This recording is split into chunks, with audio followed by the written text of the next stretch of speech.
baby's first cry, for us as parents, it's all about what does it mean? Is my baby hungry, tired, sad? It's the beginning of communication. Welcome to Are We There Yet?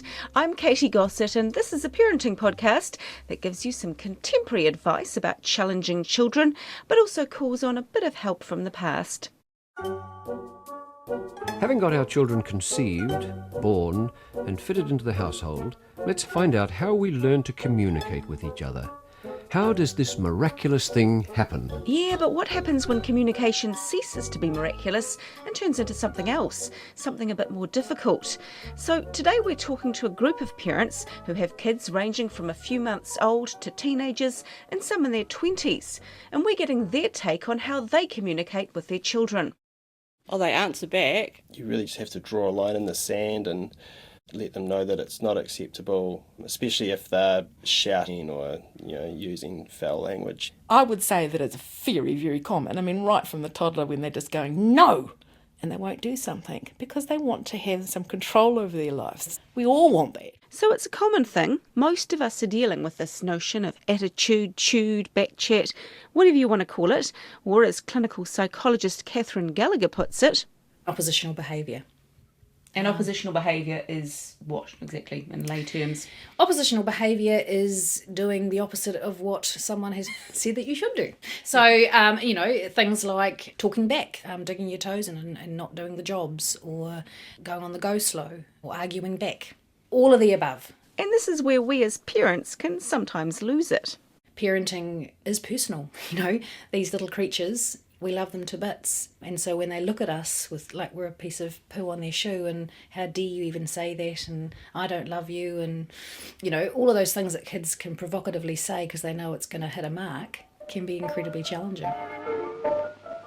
You naughty bad child, how many times have I told you not to do that? She's dramatising something that's happened in her own life. This is one way that small children are able to take the sting out of their pent-up feelings of anger or shame.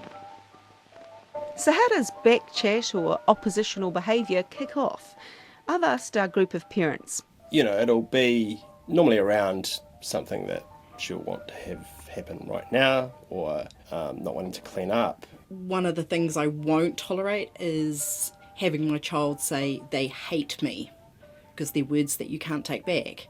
As a parent, when smacking was allowed, it's probably one of the times that one of my daughters did get smacked when, she was really angry, really upset. She said, I hate you.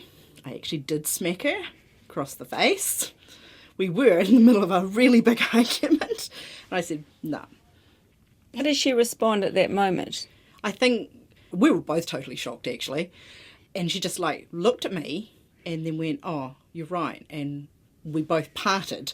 But it is something I feel very strongly about.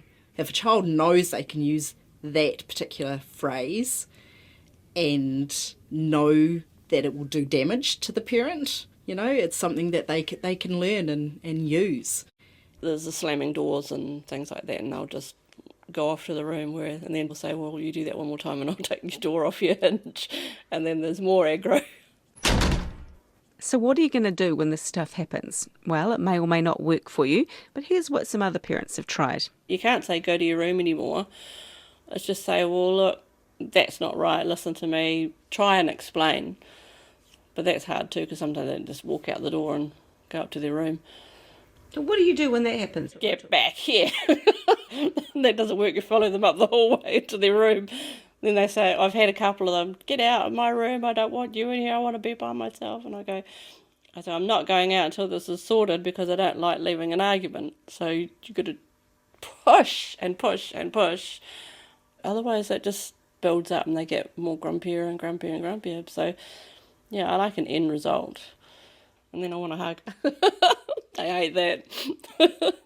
It is really important not to take it as that they're challenging you. They're trying to find their own sense of control and independence and things.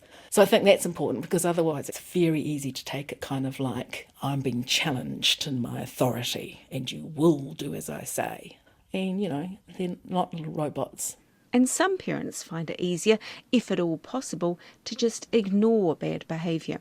Actually just say, I have heard you, I will give you an answer later. A simple thing can be just, like, go to your room until you can talk to me pleasantly.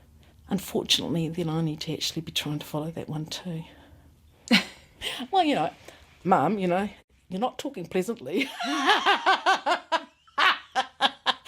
Okay, I need to go calm down.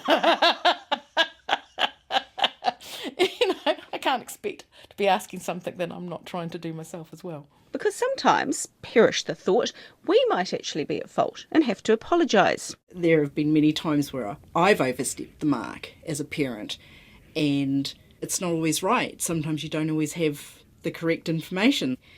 So it's learning to feel comfortable to go, I'm really sorry, I actually stuffed up. So it's usually a good idea to take a step back and look at the bigger picture of why a conflict might be happening. What else is going on in this wee person's world? Catherine Gallagher, a clinical psychologist who specialises in child and family work. Because it's not just because they're trying to be a pain in the bum. Sometimes there can be other things that are behind oppositional behaviour. Sometimes the reason a child resists you is not what you'd think. Sometimes oppositional behaviour can come from, I just don't know what to do. Our assumption can be, well, you're just not doing it because you don't want to. In actual fact, it might be, I'm not ringing up that friend on the phone because in actual fact I'm anxious, or I don't actually know how to do that. I've never practiced ringing someone on the phone. What do you say? What might they say? So oppositional behaviour can come from a lack of skill. It's also worth looking at whether you've got clear boundaries so children know where they stand, and also whether the boundaries and expectations are realistic. Sometimes oppositional behaviour can come when we expect too much of kids. Or we're thinking, well, at the age of 6, they should be able to do this, this, this and this, and they're not. So clearly that's them being oppositional. Whereas in actual fact, from a developmental point of view, that was never going to be a winner because that's actually too much to ask of them. And while you're at it, don't beat yourself up either. Our kids say stuff that's incredibly provocative because that's their job. They're trying stuff out for size. And so if we're not in good shape, we're far more likely to be reactive. Children aren't born fully formed. They're very much shaped by the environment that they grow up in. And so they learn to be very adaptive. And that's great. They learn language, they learn lots of other things through our modelling, through observing. But they also learn what works for them in terms of getting their needs met. So they learn what your hotspots are and they'll use them mercilessly. And that's not because they're evil, they're doing it because it works.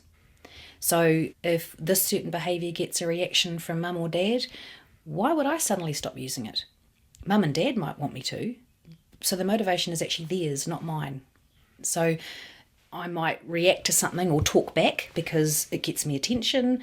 It might put mum and dad off the job they've just given me.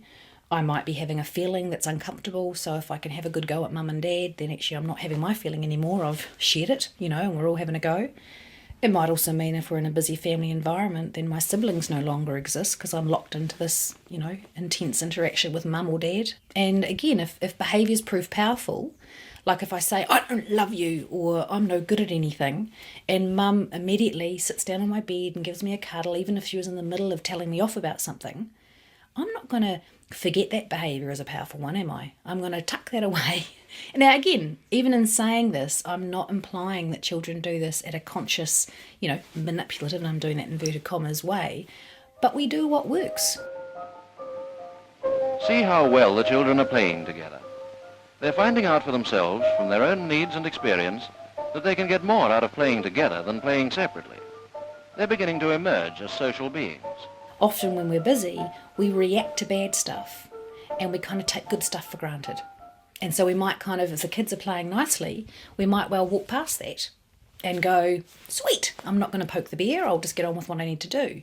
As soon as one sibling punches the other one, we're in there. So it may well be that afterwards you go, hey, I got so much work done because you guys were playing beautifully. So our challenge is to, in whatever way works, attend to the stuff we want to see more of. The other side of that is when they're doing stuff you don't want them to do, is react in a way that absolutely is firm and fair and clear, but is not paying them a lot of attention. So we ultimately want to choose where we put our attention, knowing that our attention is a really powerful motivator. And I think some parents forget that. Especially with strong-willed kids, They will say stuff that's provocative, and if we're reacting to it, then pretty much what we're saying is putting the cherry on the top and saying, keep doing that. They're never going to stop provoking unless we stop reacting. We actually have to start the change with the parents and find some things to like about this child, find some ways to start attending to things that we want to see more of, and be incredibly firm with the oppositional behaviour. And then things can start to kick off and go a bit differently. And that's us for today. Are We There Yet is produced and presented by me, Katy Gosset, and Adam McCauley assists with musical mixing. Our executive producer is Tim Watkin, and archival audio comes courtesy of Ngā Taonga Sound and Vision and Archives New Zealand. If you have an issue you'd like covered, we'd love to hear from you. Email us at arewethereyet@radionz.co.nz. And make sure you catch our next episode when we tackle that great dinner table drama, fussy eating.